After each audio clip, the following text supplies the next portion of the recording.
इस वक्त जब हम किसी से आगे बढ़ने में वो दौड़ लगा रहे होते हैं तो वो डर ही होता है। और नितिन जी, वो डर बिहेवियर बन चुका है अब हमारा। एक आर्थिक दबाव का डर होता है, अभी मिस कर गया तो फिर नहीं जगह पर पहुंच पाऊंगा, बॉस नाराज हो जाएगा, शादी नहीं अटेंड कर पाऊंगा, कार्यक्रम नहीं अटेंड कर, कुछ खो जाऊंगा। उस बिहेवियरल चेंज को कैसे आप सही कर सकते हैं? ये जो हुआ है अभी, इस मतलब क्या आपको तरीका लग रहा है? देखिए, इसमें सबसे महत्वपूर्ण बात यह है कि एक्सीडेंट के कारण जो हमारे ऊपर बीतती है, इसकी ग्रेविटी को हर आदमी को समझना होगा। जल्दी जाना, उसके कारण इम्पेशेंट होना, या आखिर ज़िंदगी चली जाएगी तो कुछ रहता ही नहीं। शायद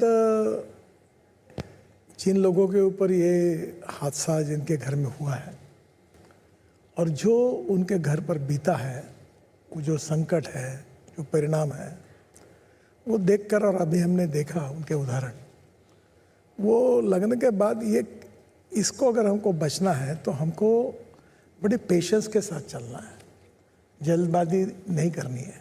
तो मुझे लगता है कि अभी जो टू व्हीलर यूज़र्स हैं, एक बात मुझे भी आई, मैं बहुत दिनों से ड्राइविंग करना बंद कर दिया, क्योंकि मैं जब भी ड्राइविंग करता था तो सोचता था ये रोड बनाने का है, वो बनाने का है।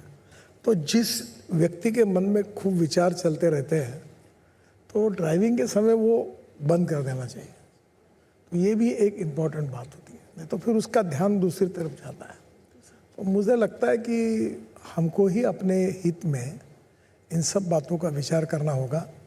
स्कूटर चलाते समय, ओवरटेक करते समय किसी को अगर ओवरटेक करते हैं तो उसके चेहरे पर का भाव जैसे लड़ाई जीत गया ऐसा होता है। आपने आंकड़ा भी बताया था, बहुत खतरनाक आंकड़ा है। देखिए, ये टू व्हीलर्स यूजर्स का 81,800 डेथ्स है।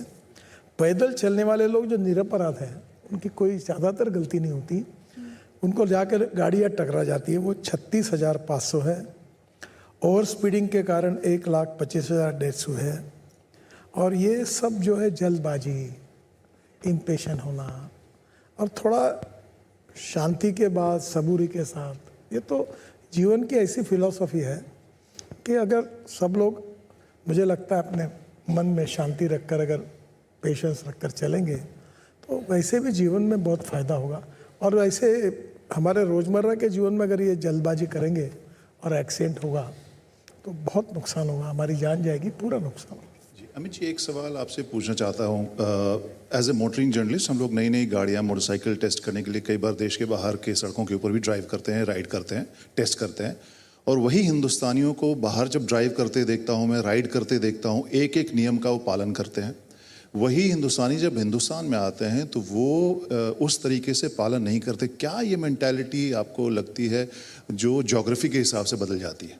फिर वातावरण यहाँ देख करके लोग बदल जाते हैं। वो कहते हैं यार ये तो हमारा देश है, हम जो चाहेंगे करेंगे। वहाँ पर नियमों का पालन करना पड़ता है, क्योंकि वहाँ पर केवल कानून ही नहीं, जितने भी और लोग हैं वो देखते हैं कि आप गलती कर रहे हैं, उससे उनको अनुशासित रहना पड़ता है, ऐसा मेरा मानना है। लेकिन ये बिल्कुल सही कहा आपने, जो बाहर हम लोग जब जाते हैं तो उनके नियमों का पालन करते हैं, यहाँ आकर के उसी का उल्लंघन करते हैं, ये ठीक नहीं है।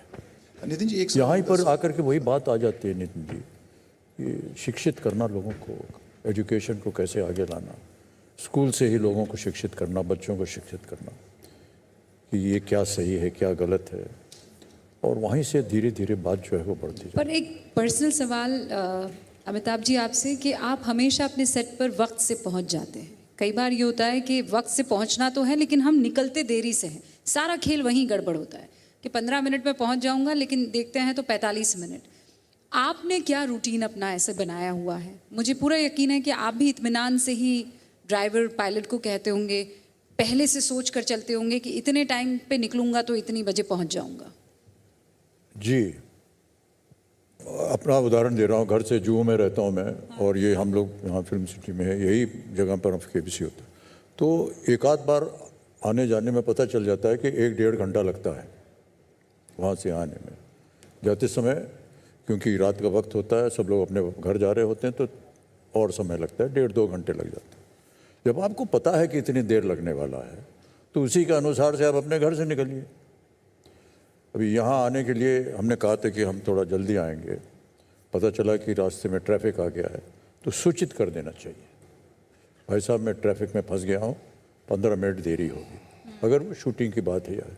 लेकिन जैसा आज का कार्यक्रम है और ये लाइव ब्रॉडकास्ट है, तो यहाँ देरी नहीं हो सकती है, इसलिए 7 बजे से हम निकल पड़े हैं।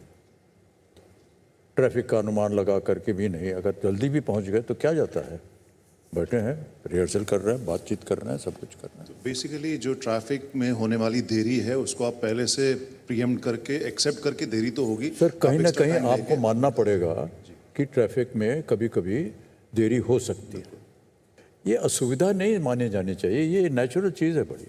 मेरा ऐसा मानना है सर कि मान लीजिए कि एक कार्यक्रम तय हुआ है 11 बजे का, वो क्यों तय किया है 11 बजे, कितने लोग लगे हैं उसमें ये तय करने के लिए कि ये 11 बजे शुरू होगा। हजारों लोग यहाँ काम करते हैं, उन्होंने तय किया है अपनी मेहनत से कि 11 बजे होगा।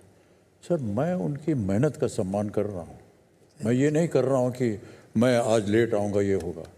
अगर किसी ने जा करके इतनी मेहनत करके, कोई फिल्म में मान लीजिए कोई शूटिंग है और निर्धारित कर दिया है कि देखिए आज 9 बजे की शिफ्ट है, 9 बजे से पहले क्या क्या तैयारी उसने की होगी कि 9 बजे शुरू हो सके, इसका आपको अनुमान लगाना होगा। अगर आप अगर आप समय से नहीं पहुंच रहे हैं तो आप न केवल एक तो शूटिंग में देर से पहुंच रहे हैं, लेकिन जिन लोगों ने इतनी मेहनत की थी कि 9 बजे इसकी शुरुआत होगी, उनका आप निरादर कर रहे हैं, ये मुझे ठीक नहीं लगता। बिल्कुल। तो आगे से हमारे जो भी दर्शक हमारे साथ जुड़े हैं, अमित जी की इस बात को बिल्कुल ध्यान से नोट करके रखें। जो इंडियन स्टैंडर्ड टाइम का एक जो मजाक के तौर पर इस्तेमाल करते हैं, वो करना बंद कीजिए। मतलब वक्त नोट की नहीं, पर- गांठ बांध लेनी चाहिए और इसको उसके क्रांति। उस कई बार देर हो भी जाती है, कई बार हो जाती है, लेकिन लेकिन- अगर सूचित कर दें उस समय कि भाई साहब मैं यहाँ फंस गया हूँ, तो वो कम से कम वो जो भी और काम करना चाहें वो कर सकते हैं अपना।